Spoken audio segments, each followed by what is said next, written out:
I change my mind all the time when people prove me wrong. Ask my husband. Not just him, anybody. I mean, my theology has changed. I used to believe in abortion, even as a Christian. And then when someone showed me the actual science and the numbers, I changed my mind. Don't be so prideful that you can't change your mind, because lives are at stake.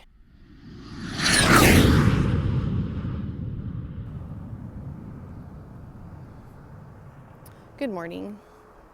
This is Nikki. I'm coming to you today with a very different type of video. Thank you for bearing with me. I'm in a really pretty spot, but it's also near the road, and there are trucks and cars passing by. I have something really serious to talk to you about, and if we have differing views, I love you. It's totally fine. But I just would ask you to hear me out, and I welcome comments, and I welcome your opinions in the comments. I filmed this vertical because I don't know what platform I'm putting it up on. I just wanted to make sure I get it to as many places as possible, because I'm trying to be brave. And if I believe that the truth will save someone, whether that be their life, physically or spiritually, I never want to stand before my Maker and say that I didn't do my best, that I was too afraid because I didn't want to hurt people's feelings. So here I am, and I have already been called murderer and all kinds of names for my opinions on all kinds of things, which just really shows your lack of being able to converse and ask someone, well, what about this? What about that? Ad hominem, that's the logical fallacy, when you just assume someone has ill intent instead of thinking that they have a different view than you, that maybe they're wrong, maybe they're right, but going into the conversation, bringing ideas to the table rather than attacking character is often what just doesn't happen. And I am prefacing this too much, but right now I am seeing a lot of ad hominem going on. I'm seeing a lot of false dichotomy. If you believe this, then you're a murderer. Well, if you believe this, then you're whatever, False dichotomy is when you think that it's an either or situation. If this, then that. When really there are 3 or more possibilities, not just 2. And I'm seeing that a lot right now. I can't say the thing I'm talking about, the name of it, because there is some extreme censorship going on that I never thought would go on in my country, the United States of America. But it is going on. I'm a tiny content creator, had a stream just turned off the other day the moment I said a certain word. And there is a list of words that you can't say or they will be taken down. So let's all just understand the elephant that we're talking about here. I am not usually one who brings anecdotal evidence to present my case, but for some of you, your brains work that way, and anecdotes really help you to understand the other side of a matter. And I need to share more anecdotes. It's not my personality, but I realize that God made us all different, and that if I'm going to love my brothers and sisters, I'm going to try to learn to communicate better, if that means with anecdotes or whatever. Thank you for putting up with my appearance. My hair is wet. I have no makeup on, aside from some poorly colored Burt's Beeswax chapstick. Poorly colored for me. It's great chapstick, but it's just not my color. And I'm out on a walk because of my amazing husband, who never guilts me when I want to go on a walk and get some exercise, and I really should do it more. So let's get into the content of what I'm trying to say after 4 minutes of necessary disclaimers, because our society is one that is very, very easy to offend. I'm gonna drink some coffee. I need caffeine for this.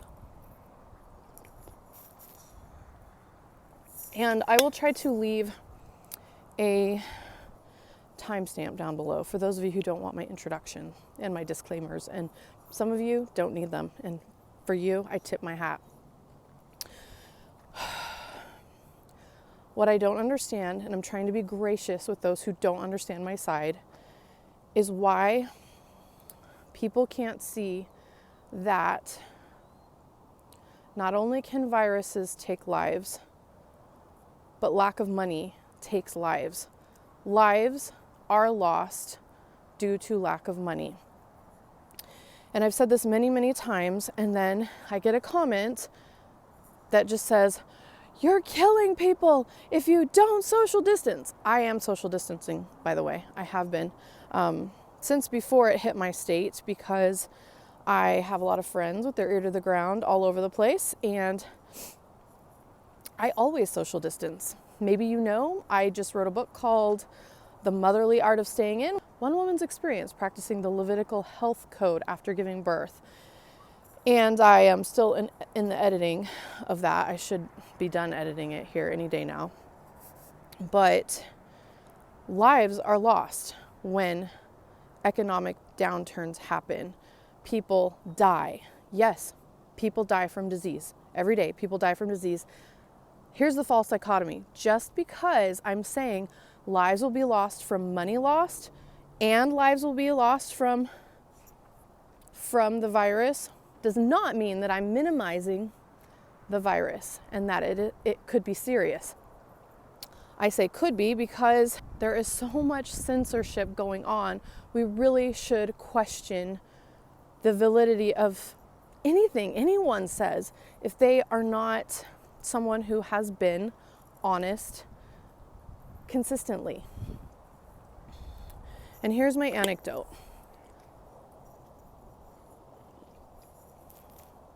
I have a dear girlfriend named Caitlin, and that is her real name. I thought about giving her an alias, but just couldn't bring myself to do it. And hopefully her parents don't get mad at me. I don't even think they know me. But she was one of my best friends. And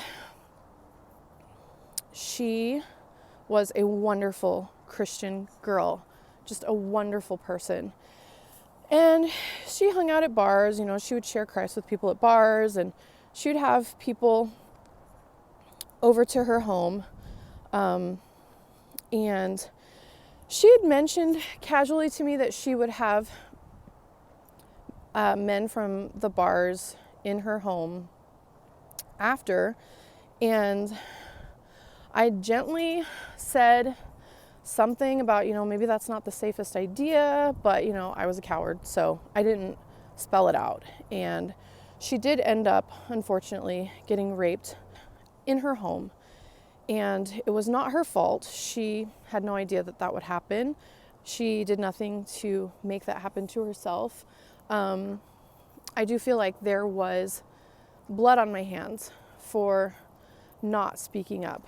And the reason I say blood on my hands is because while Caitlin was a wonderful Christian girl, this did not destroy her. It did not define her. She did not give in to the victim mentality. Her hope was totally in Christ. It did mess with her brain for a while, and she was discombobulated.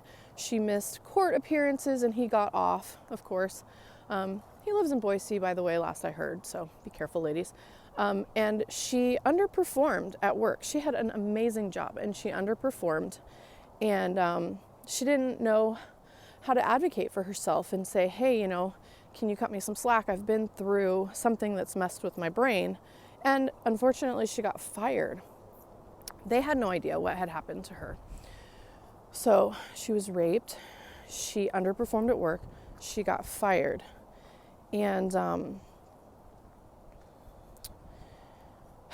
she couldn't afford her chiropractic care anymore, which she said to me, this makes me really sad because when I was seeing my chiropractor all the time, I wasn't having my night seizures, and now they're back. I'm having them again. And that broke my heart. I was broke at the time. But if I could go back in time,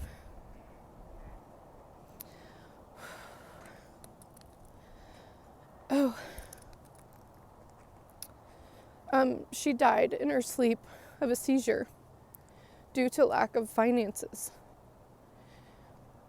because she couldn't get the treatment that had always worked. And I know that for some of you, that anecdote is the only thing that will make you understand that lives will be lost no matter what. Lives will be lost. Lives have already been lost. People have committed suicide not just because of their lack of money, because they're depressed about their business going under. Lives have been lost because social distancing is terrible for mental health. And if you've never struggled with suicidal thoughts, my heart is happy for you. But I have done a ton of research on this. I used to be a hospice chaplain. I've worked in social work. I've worked in a lot of these situations. And I personally struggled like, 90% of women with postpartum anxiety and depression.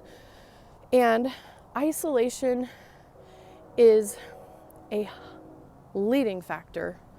It's probably number 2 after sleep in suicide. There are already stories of suicide based on people's sadness level of watching the news, and then there's study after study after study that shows babies that are not touched and cuddled die.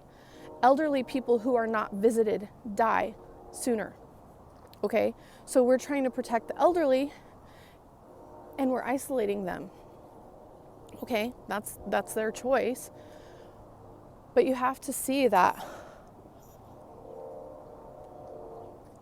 there is censorship. If you don't see that, that is naive. I feel sorry for you. I'm going to walk back towards the sunshine because it's really cold in the shade here. So you have to see that there is censorship happening, and I hope that you hear my heart on this and don't just assume that people who care about the economy don't care about lives. It's all about life. It's all about preserving life. Yes, we have different opinions on how to do that, but it's all about life. I'm just gonna stand here in the sunshine because it's like really nice and warm.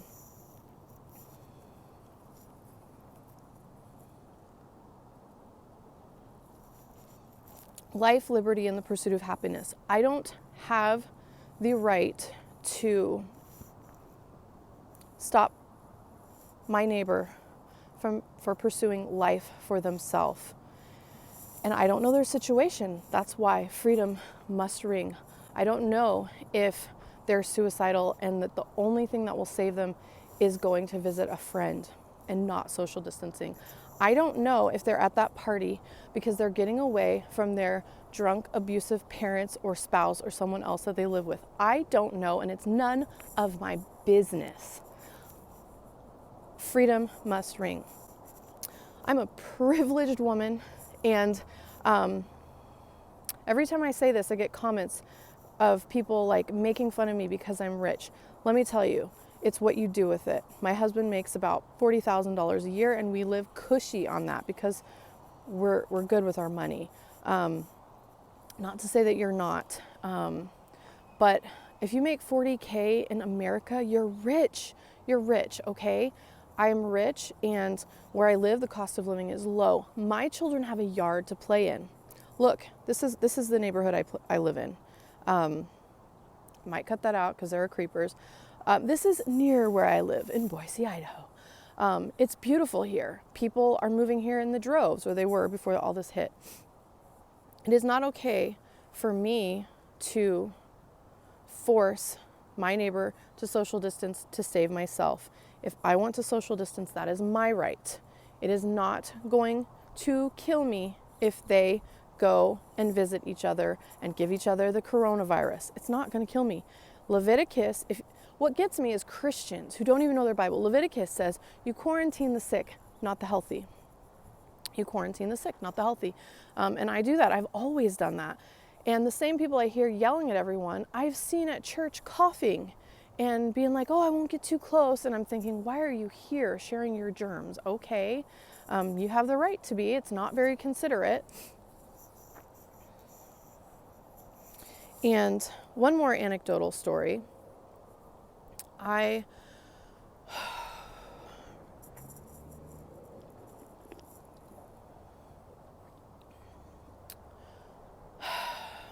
One day, my husband was on a business trip, and I experienced postpartum depression, not anxiety, depression, for the first time. And I don't know how much of it's sin and how much of it's your brain messed up. You know, if you have a heart palpitation, no one says it's a sin that your heart isn't working properly. I understand that. But with the brain, it's a little bit different. There are choices. There are factors such as, I had postpartum depression. I had lack of sleep. I was isolated. I had been in chronic pain for a year to where I had to sit in a shower chair. I couldn't take more than 1,000 steps a day without crying. And then there was my own choices to not dwell on the lovely, to not get vitamin D. There's some of it. I digress. Either way, I had postpartum depression, and I was very scared that I was going to kill myself. And so I packed up the baby. I left the house. This was with my eldest. I left the house and I texted friends. I was too paranoid to tell them why. I was texting everyone to say, hey, does anyone want to hang out? And hung out with some people. A very beautiful barista paid for my coffee that day. Godsend. She had no idea. She had no idea what that meant. And Caitlin, my husband was gone overnight, and I invited Caitlin to stay the night with me and the baby. And she came. And we watched a movie, and I made Chinese food, and she bragged and said that my Chinese tasted just like the food her late father used to make. And had this happened during social distancing, I don't know if I would be here.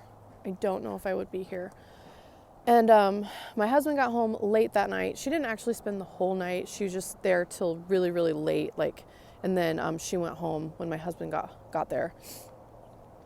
And, had she been worried about social distancing, I wouldn't be here. And maybe I would. I don't know. I just don't know. I don't know if I would be here. And I never told her. She passed away, actually, before I ever got to share what she had done for me. And that is why there was a girlfriend of mine the other day that was needing a place to stay, and otherwise she was going to sleep in her car in a dangerous neighborhood. We don't live in the best neighborhood. That's why we have such a nice house, because it's kind of in a low income place. She was begging if she could just sleep in her car in our driveway so that she could get to her nursing exam the next day. And I was like, you know what? You can sleep in our house. I sanitized it like a paranoid OCD mama. I made my kids stay downstairs, and I hadn't seen this girl in over a year. She's an old friend from childhood. And we giggled, and I got to pray for her exam, and that was my way of paying it forward.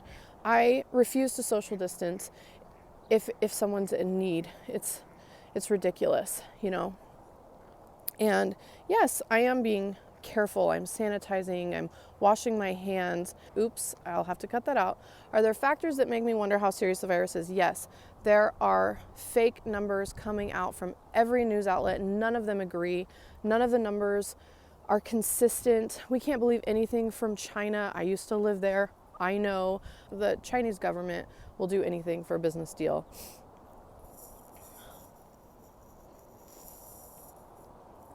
And you can look up, the mental health statistics separate from what's going on and see that I'm telling you the truth. You can look up the statistics on elderly, how long they live when they are not visited and when they're by themselves. when they're alone. You can look up the statistics for every percentage of increase in poverty, what happens with the death rate. You can look it up. You can look at the statistics of Venezuela and their health rates and their death rates, and any country that has been taken over by communism, which, if you don't realize that the communists are not wasting a good crisis, once again, you're naive. I change my mind all the time when people prove me wrong. Ask my husband. Not just him, anybody. I mean, my theology has changed. I used to believe in abortion, even as a Christian. And then when someone showed me the actual science and the numbers, I changed my mind. Don't be so prideful that you can't change your mind, because lives are at stake.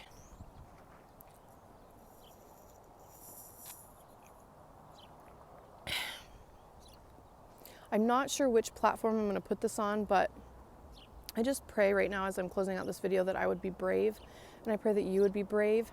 Let's not lead after the crisis is over. Crisis is over. I got that quote from Cross Politic. Let's lead from the front.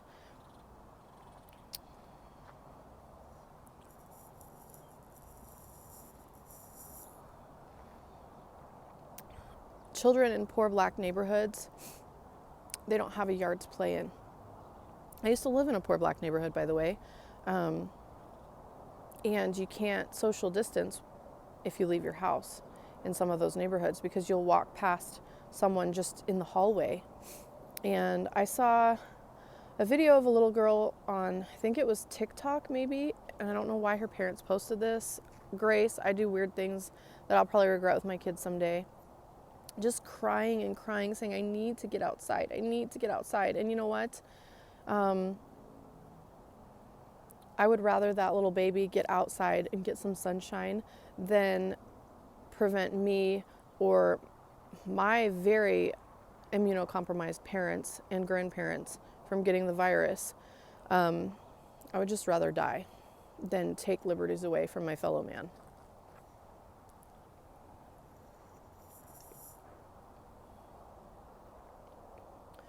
I think that's all I want to say. There's probably more. I probably said things wrong. I probably missed some really good points that I'm passionate about, but I hope you hear my heart, and I hope that we can start to converse about this instead of just practicing ad hominem. I love you. When God first saw you, he called you good. Grace and peace.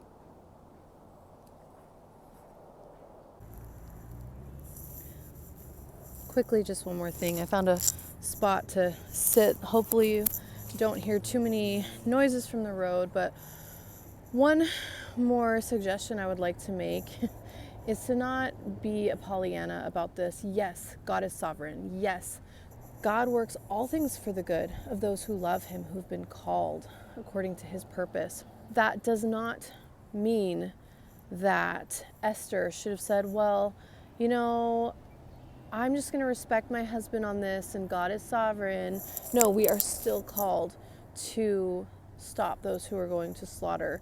And we might have different opinions on that, but we are called to stand up for people. And Esther did that simply by speaking up. When she had a platform with her husband, the king, she saved the Jews. So yes, Romans 13, but we would never tell someone in an abusive marriage, oh, you know, respect your husband. We would never tell children who are being abused by their parents, oh, respect your parents.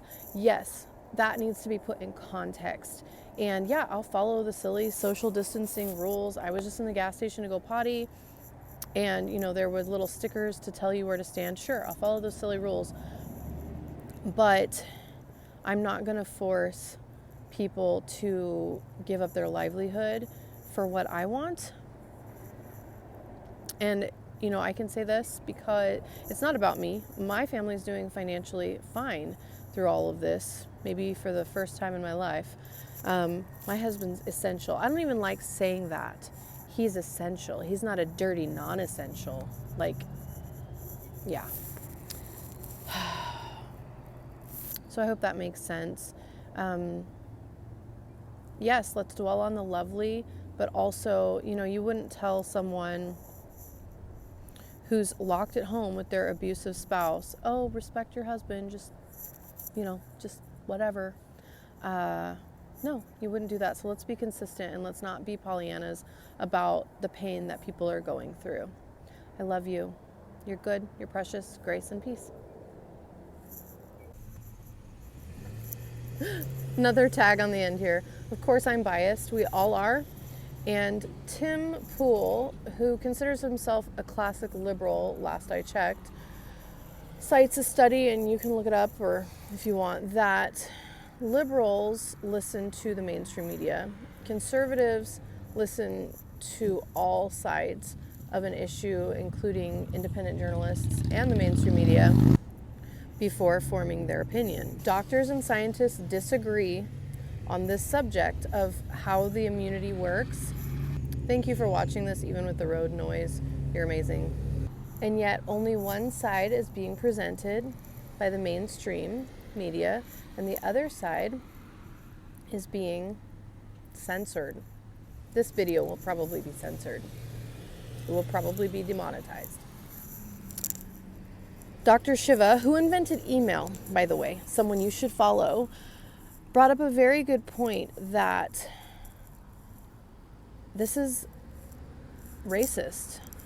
The mainstream media, the pharmaceutical companies, and the government authorities implementing law based on the American way or the Western view of medicine and what helps the immunity is completely racist to those like Dr. Shiva, and I don't know if I'm saying your name correctly, forgive me, who, he learned medicine under his grandmother, functional medicine and systems of how the body works. And if you don't believe in all of that, great, that is your right. But a lot of us do, myself included. I believe in a mixture of medicines, and honestly, this blind belief in Western medicine, pharmakeia, which the Greek word for that is sorcery, by the way, and it is cited as a sin in the New Testament. So I don't know how those words got connected, but another side note. This blind worship, this blind belief of anything they say, it is idolatrous worship. To where you just can't even hear anything someone is saying if it disagrees with a pharmaceutical company. As a Christian, that makes zero sense, because you know that they do things that are wrong. Like, you know that they're murderous. You know that they're the ones that buy the baby parts from Planned Parenthood. And yet you're actually basing your whole belief system about what we should do about the virus according to what they say and according to what the World Health Organization says. That's like Eve believing the serpent, telling her that the apple is good, it's good for you, when really the apple caused her death and the fall of humanity. Hopefully that's not too deep.